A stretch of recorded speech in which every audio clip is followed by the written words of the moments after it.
पर केंद्रीय नेतृत्व ने, प्रदेश नेतृत्व ने भरोसा जताया है, उम्मीद जताई है। आप अपने आप को साबित कीजिए और जो वायदे, जो गारंटी नरेंद्र मोदी ने दी है, अमित शाह ने दी है, जेपी नड्डा ने दी है, भजनलाल शर्मा जो लगातार कह रहे हैं, उनको पूरा करने की बारी अब आपकी है। तो जो इंतजार था कि कब आखिर मंत्रियों को विभाग मिलेंगे, वो इंतजार खत्म हुआ। और जैसा मैंने कहा कि फर्स्ट इंडिया ने एक बार फिर अपना कमिटमेंट दर्शकों के साथ पूरा किया है। सबसे आगे हमने दर्शकों को रखा और जिस समय मंत्रियों को नहीं पता था कि किस विभाग की कमान उनको मिलेगी, उस समय फर्स्ट इंडिया ने बताया कि किस मंत्री को कौन सा विभाग मिलने जा रहा है। बिल्कुल, वोटिंग हो, रिजल्ट हो, इसके बाद शपथ की बात हो, पोर्टफोलियो कैबिनेट में नाम शामिल होने की बात हो या पोर्टफोलियो डिसाइड होने की बात हो, कह सकते हैं आज इसी के साथ ही शिवेंद्र इस पूरे सब्जेक्ट का ये लास्ट चैप्टर था, लास्ट पेज था जो हो चुका। अब यहाँ पर तय सब कुछ हो चुका है, जिम्मेदारियां दे दी गई हैं और अब पूरी जो जिम्मेदारी रहेगी और या कह सकते हैं अपने आप को साबित करने की बारी होगी, वो इन मंत्रियों की होगी जिन पर भरोसा जताकर किसी को 6 विभाग, किसी को 5, किसी को 4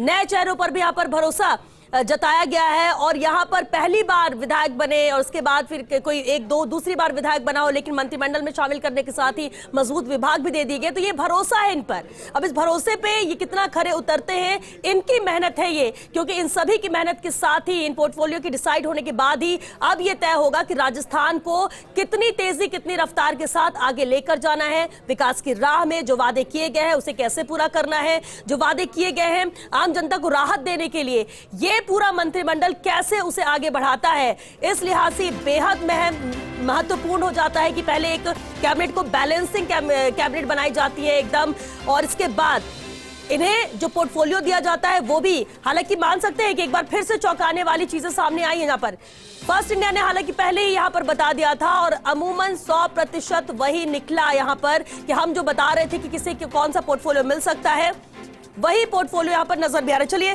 पॉलिटिकल एडिटर योगेश शर्मा जी हमारे साथ जुड़ चुके हैं। योगेश जी, कुछ देर पहले हम बात कर रहे थे इस लिस्ट के आने से पहले, फर्स्ट इंडिया जो बता रहा था नाम, लगभग सभी नाम, सभी विभाग वही है, तय किए गए हैं। लेकिन इससे निकल कर जरूर आता है कि कुछ लोग ज्यादा मजबूत हुए क्योंकि कई मजबूत पोर्टफोलियो है, उन्हें दिया गया है, विभाग दिया गया है, 5 से 6 विभाग भी दिए गए हैं, तो 4-3 तो ये बहुत ही कॉमन नजर आ रहा है। ओवरऑल इस पोर्टफोलियो पर क्या कहेंगे, इस सूची पर क्या कहेंगे, आपने क्या नोटिस किया योगेश? देखिए, एक सामाजिक संदेश इस सूची से गया है। सोशल इंजीनियरिंग हमें मंत्रालयों की इस सूची में देखने को मिली है।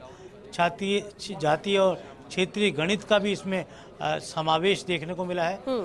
आप देखिए कि सबसे पहले बात की दिया कुमारी को जिस तरह डिपार्टमेंट दिए गए हैं, एक महिला फेस अब बजट पेश करेगी राजस्थान की विधानसभा के अंदर, और उनकी रुचि का विभाग है पर्यटन, कला, संस्कृति और साहित्य, क्योंकि खुद वो रॉयल फैमिली से आती हैं।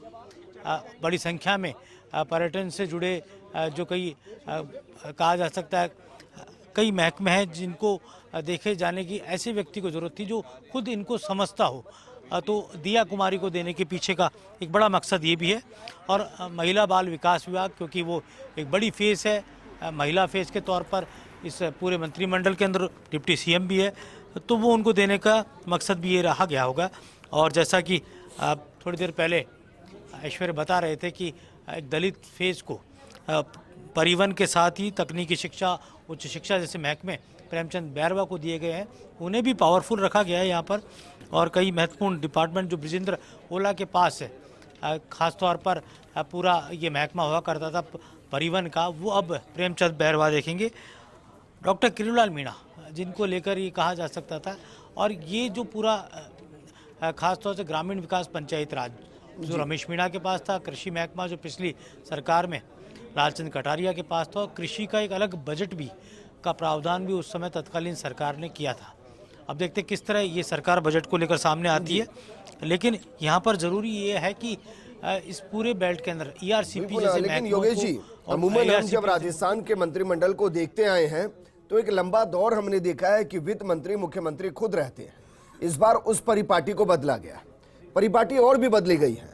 जैसे अमूमन हम देखते हैं कि भाई कृषि मंत्री कोई होगा तो वो जाट समाज से हमने देखा है, वैसे ही इससे यूडीएच मंत्री की जब हम बात करते हैं तो अमूमन हम देखते हैं कि वैश्य ब्राह्मण होता है। इस बार वो सारी परिपाटी चेंज की गई है कि ऐसा नहीं है कि किसी विभाग को एक जाति के साथ जोड़कर भी देखा जाए, एक समाज के साथ जोड़कर भी देखा जाए।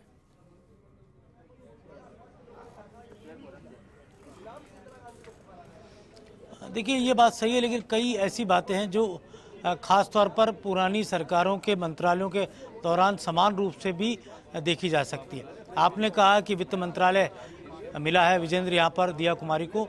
चंदनमल बैद आखिरी वित्त मंत्री थे जो गैर सीएम हुआ करते थे। अशोक गहलोत की सरकार जो पहली सरकार बनी थी उसमें चंदनमल बैद आखिरी गैर सीएम वित्त मंत्री थे, और अब दिया कुमारी गैर सीएम वित्त मंत्री के तौर पर होंगी। और पिछली बीजेपी सरकारों में वसुंधरा राजे बतौर महिला फेस के तौर पर बजट प्रस्तुत किया था, वो मुख्यमंत्री भी थी, वित्त मंत्रालय उनके पास था।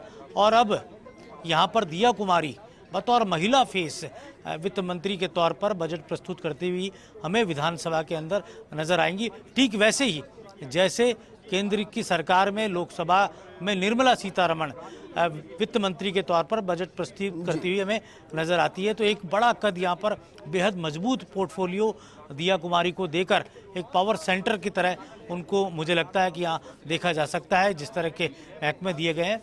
और यहाँ पर मुख्यमंत्री के पास जो महकमे हैं वो तमाम वो महकमे हैं जिनको लेकर सबसे ज़्यादा ज़रूरी काम किए जाने हैं।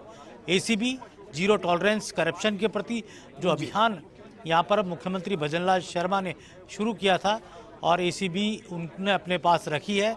होम डिपार्टमेंट पूरा अपने पास रखा है। कानून व्यवस्था, लॉ एंड ऑर्डर एक बड़ा संवेदनशील मुद्दा था राजस्थान में। चुनाव में बीजेपी ने इसको बड़ा मुद्दा बनाया था।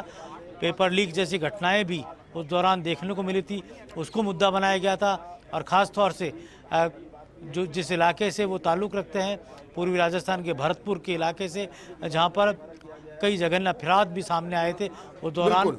अब मुख्यमंत्री पूरे गृह महकमे को अपने पास रखेंगे।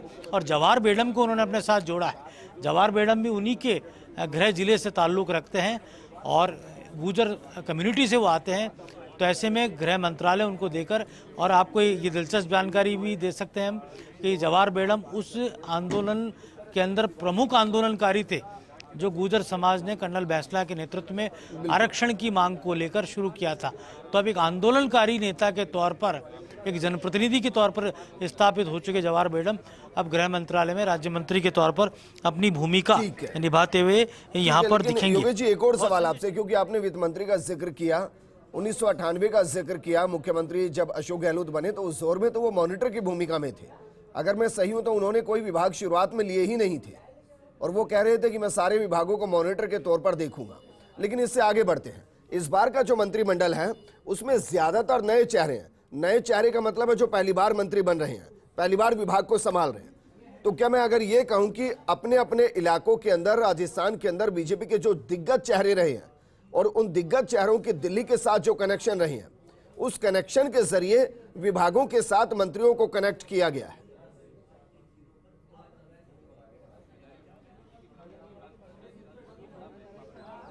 ये बात सही है आपकी कि बहुत अलग तरह का यहाँ पर एक सोची समझी रणनीति के तहत यहाँ देखने को मिला है। अब बात हम अविनाश गहलोत की कर लें, जिनको सामाजिक न्याय मंत्रालय दिया गया। पिछली बीजेपी की जो सरकार थी, ये महकमा अरुण चतुर्वेदी के पास था। अमूमन ये महकमा दलित नेता के पास होता है, जैसा यहाँ पर कांग्रेस की सरकार के दौरान देखने को मिला था। लेकिन यहाँ अविनाश गहलोत जो माली कम्युनिटी से आते हैं, और आपको ध्यान होगा कि सामाजिक न्याय की क्रांति लाने वाले ज्योतिबा फूले माली वर्ग से ही ताल्लुक़ रखते थे, जिनको अपना प्रातः स्मरणीय अविनाश गहलोत मानते हैं।